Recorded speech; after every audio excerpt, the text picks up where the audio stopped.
Well, it is that time again when we trade the swimsuits and long summer nights for textbooks and early wake-ups to make the school bus. Back to school is here. So we're dedicating the next 30 minutes to help you successfully navigate the return to school for college, high school, middle school, and where we will begin, kindergarten. Full transparency, this is also quite the personal episode because my daughter's an upcoming kindergartner, so we're sort of navigating all of this at home right now. Founders of the wildly popular advice platform Big Little Feelings, Kristen Gallant and Dina Margolin, they're here with me. They're going to answer all of our questions. First, though, what are these 5-year-olds, what are they feeling about school? Well, we sat down with a few upcoming kindergartners in Seattle at Seed Early Childhood Center to find out. Take a look. Yep, you can just sit down right in that chair. My name is William. My name is Ben. My name is Layla. Jameson. Hall. Ben is Isabel. And I'm gonna start, I can't remember. Kindergarten. Then starting kindergarten this fall.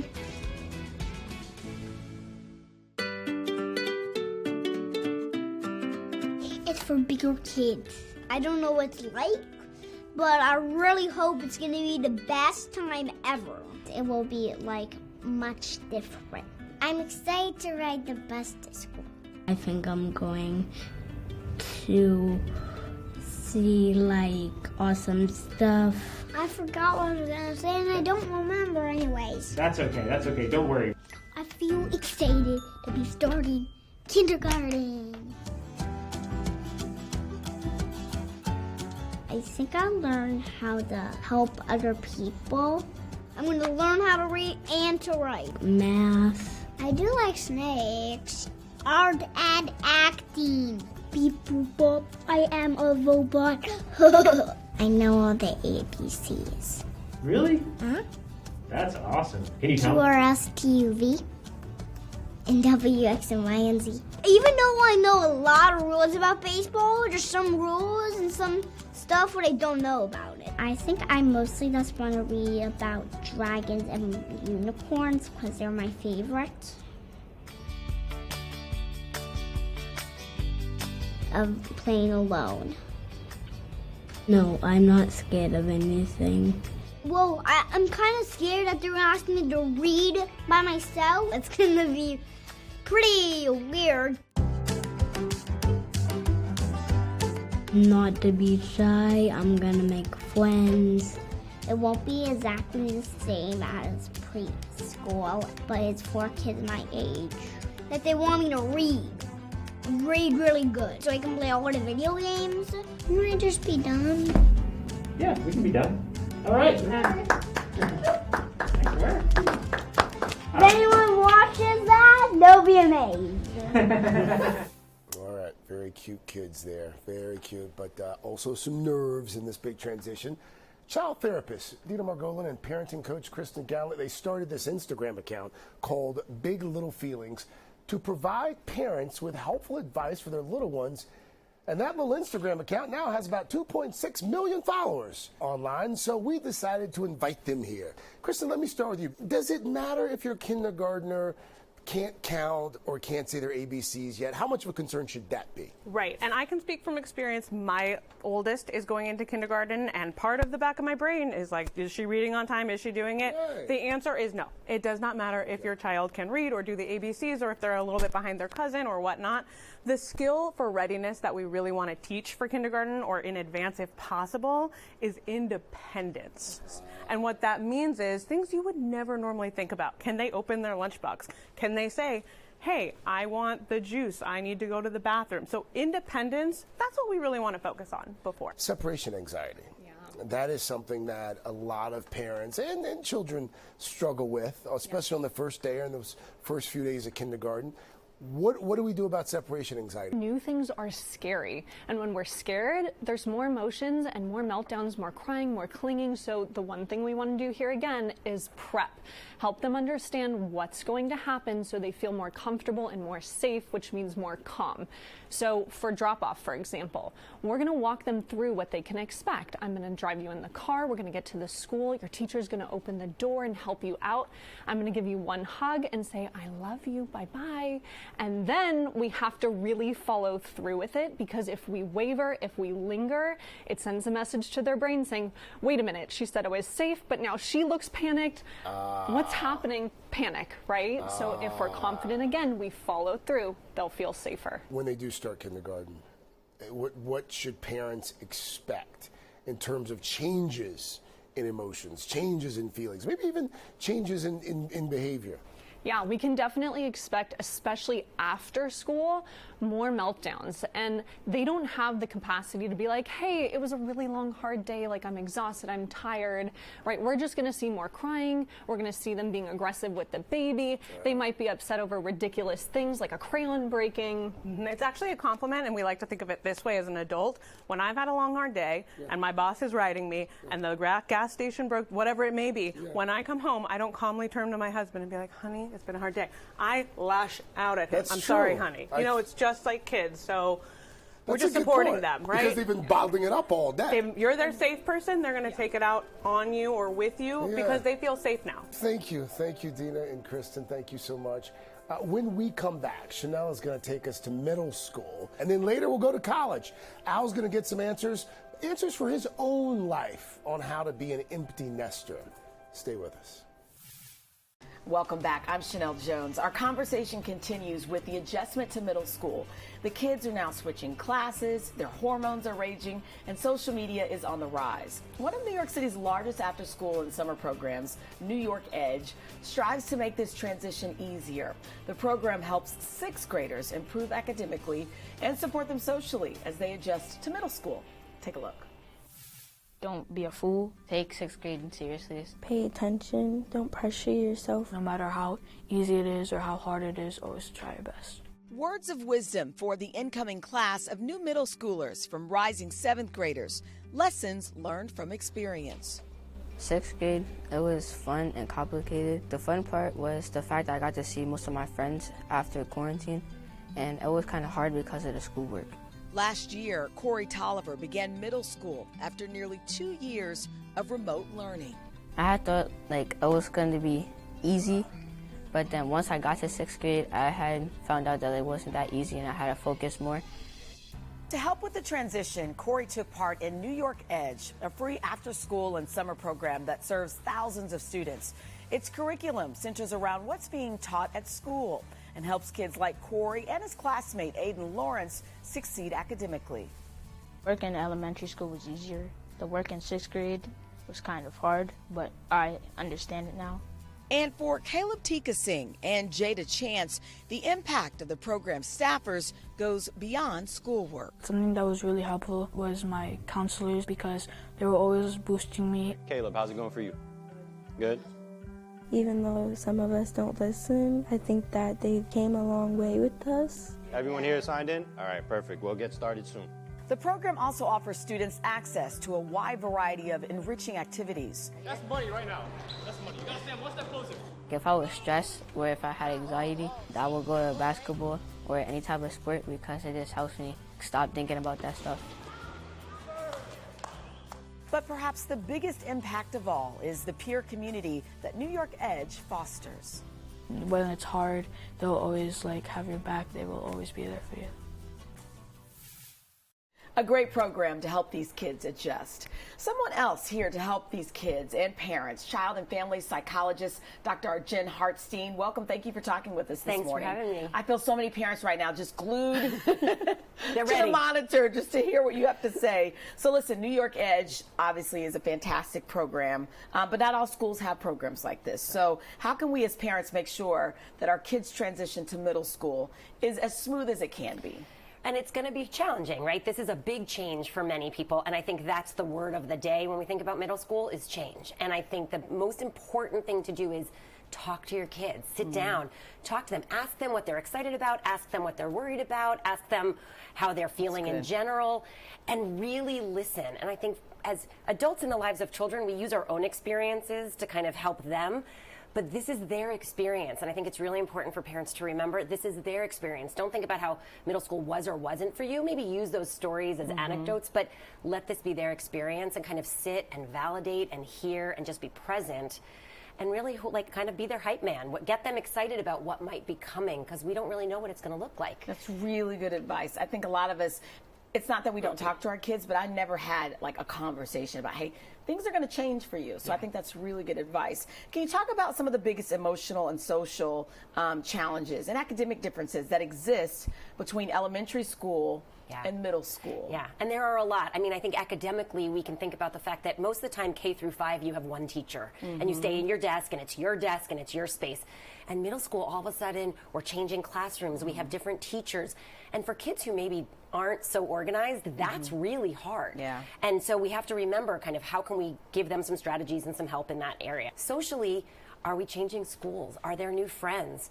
Cliques develop. Old friends might not stay your friends because there's this new kid that they really are excited about. Or you kind of join the basketball team and have a whole new social group. So there's more opportunities socially in middle school, good and bad. Have you been spying on me? Why are you telling me?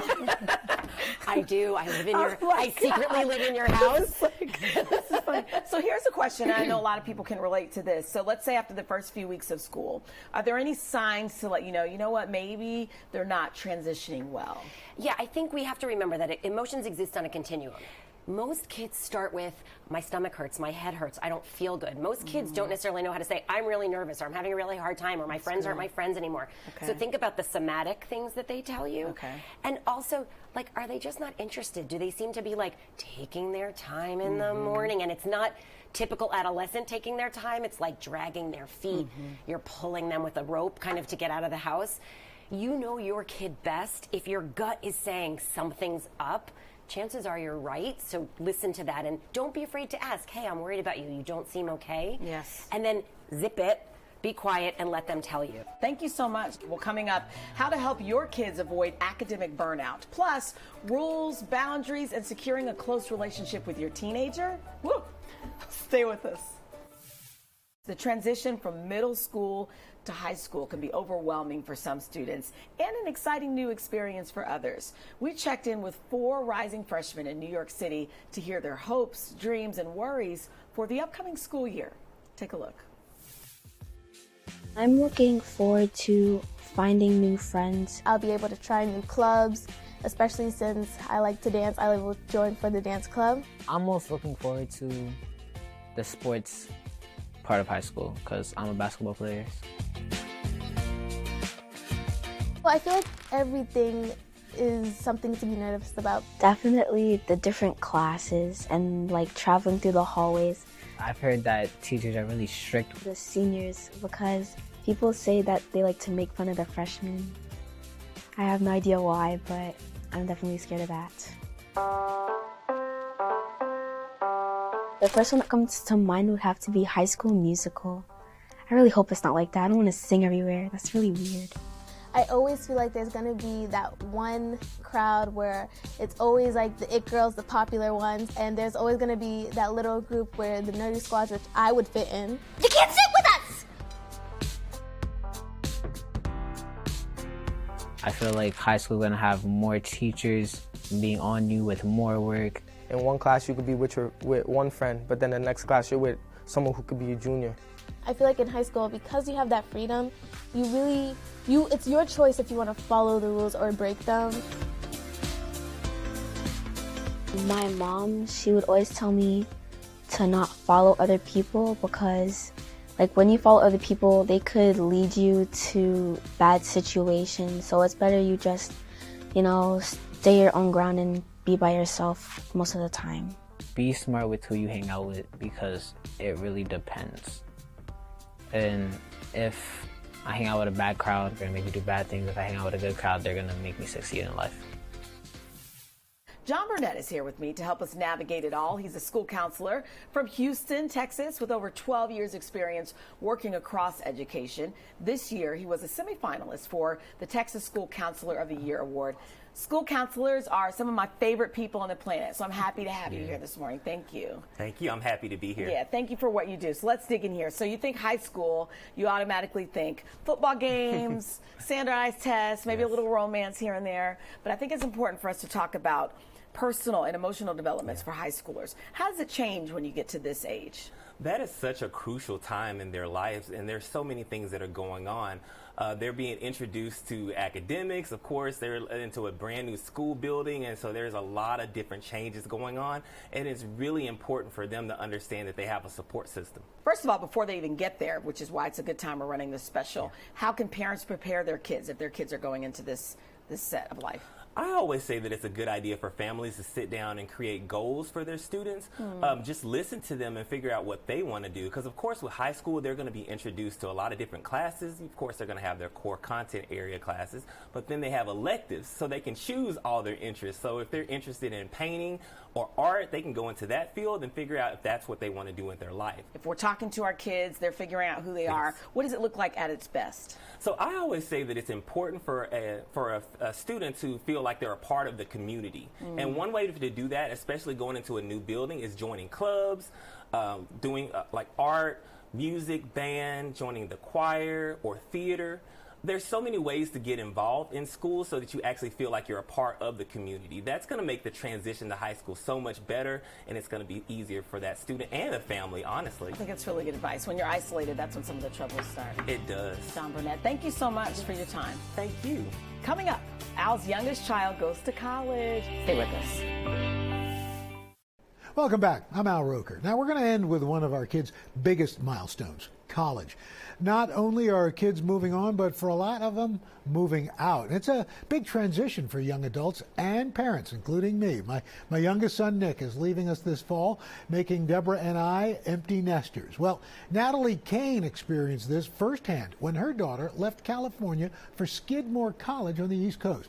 Overwhelmed with the emotions and change that come with her only child going off to school, she sought help for her own life, but quickly realized she wanted to help others. And within a few months, her organization, Life in Transition, was born.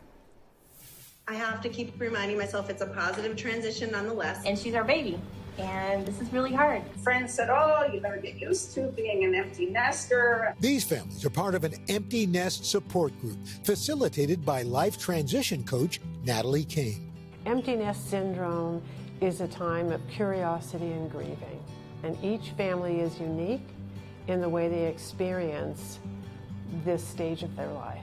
Natalie came to this work in 2004 when her only child, Rachel, was a senior in high school. I was at a parent meeting with the headmaster principal, and he said, okay, parents, you're going to be empty nesters, and it's going to be hard. And I went, oh my God, I think I'm going to start a support group for us. Would you come? Natalie's first support group consisted of 7 soon-to-be empty nesters. They met once a week as all of their children navigated the ups and downs of the first year away from home. And then the mother said, you've got to open this up for everyone. You've got to build the website, and you've got to put this out there so other people have support. Natalie did just that. She left her career as a speech therapist to focus on her newfound passion. 90% of the parents, when they would call, would ask me, is this normal, Natalie? Why am I so down? Why is it I don't want to do anything? And why do I feel so lost? Nearly 2 decades later, she continues to run empty nest support groups virtually and in person. One of those community members, Amy Westrom. She found Natalie after struggling with loneliness and depression during her daughter Sasha's first year away from home. Friends had warned me about it. They said, oh, you know, you're going to be all alone. And it hit me like a ton of bricks. I realized in the middle of the school year how much it was affecting her. With the help of Natalie's empty nest support group, Amy has found coping strategies. To focus more on what I truly want to do, what I've ultimately wanted to do since college is join the Peace Corps. So I'm now looking into the Peace Corps, and I'm we'll see. Through her support groups, one-on-one sessions, and speaking engagements, Natalie has been sharing her wisdom with thousands of families, reminding us all it truly takes a village every step of the way. A tip for you maybe is what worked for me and some of the other parents is to know that you really can trust them. You've taught them your values, and if they really need help and something's up, they're going to call you. Well, I give you all a big hug. We'll be in touch again soon, and thank you for being with us today. Take care. Thanks, Natalie. Someone else ready to help, Harlan Cohen. He's the author of The Naked Roommate and 107 Issues You Might Run Into in College. It's part of a series of books that he's written that looks at college life with advice for both parents and students. Harlan, good to see you. It's great to be here. What's your first piece of advice for parents who are going through this for the first time? This is a big change for everyone, and I think especially for parents. They're so used to being part of their kids' lives, then all of a sudden they're far away. And this idea of getting comfortable with the uncomfortable is really the theme. The idea of renaming this first year the Getting Comfortable year, so that the expectations are that you're going to go through some transition and everything's not going to be perfect, because this is a big year of change socially, emotionally, physically, financially, academically. Right.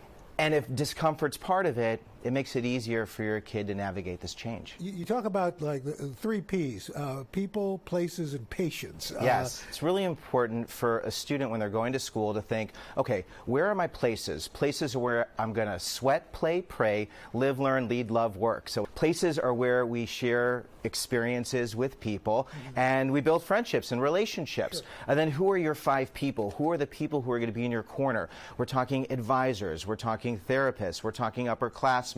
We're talking anybody who is a peer leader. And then patience, this idea, it doesn't take 2 weeks or 2 months. It could take a good year for a student to really find their way in their new surroundings. You know, one of the things that I know, look, I've been guilty of, we want to solve our kids' problems. You know, yeah. We've been kind of used to that. But now they're going to be on their own. When your son or daughter calls and says, this happened or that happened, what's the best way to approach that? Okay, the first thing is you decide if you want to answer the phone. Okay, that's important. Caller ID is a good thing. Right. Sometimes you just don't want to be bothered. But then if you pick it up, you could say, are you looking to vent if they're having an uncomfortable situation, or are you looking for advice? Because a lot of students just want to dump their problems on you and vent. But then if there's a problem, it's the 24-hour rule. As long as it's not, life-threatening, an emergency, but just giving it 24 hours to let them process. And if they have a hard time with that, reminding them, who are your people, where are your places? How often do you do a check-in? And I assume that depends on the kid. Yeah, it's a great question. And I don't think there's any rule. It's more of a question with Nick. And I like starting the conversation with the student, with the kid, and saying, hey, how frequently do you want to check in? Because then they have the power to tell you. And also if they say never, that's important. If they say once a week or twice a week, and they're texting you every single day, well, all of a sudden, wow, that's interesting. So at least having a minimum, starting with them, and then saying, I'd love to check in, a few times a week, or we can text a certain day. Parents have to be flexible because student schedules are moving, and if your kid has to talk to you and can't be in a room doing cool things with interesting people, then that's not really serving anybody. Right. Lastly, and I don't mean to name drop, but I had an opportunity to interview President Obama. Took the opportunity to ask, what did you do when you dropped, the girls off for the last time, or for that first time? What was that? And he said, here's what I do. You drop them off, and then you run, make sure you're near the car, and then bawl your eyes out. What's your advice to parents who are going to be doing this, who are going to realize this is the last one, it's an empty nest? I'm feeling it. I've got a 16-year-old, so it's getting close. You want to show emotion, but you don't want to show so much emotion that you need to be taken away in an ambulance, okay? Because then you're the center of attention. Some parents are just cold and the kid's like, don't you love me? So this idea of finding a happy medium, but also not making it so you're so distraught that you become the focus, because it's really about your child and them having their experiences. Well, Harlan, great advice. Harlan Cohen, thank you so much. Really appreciate it. Thank you. And we want to thank you for joining us. Good luck to all the kids, all the parents out there. Start starting school. I'm Al Roker. We will see you next time on Today All Day.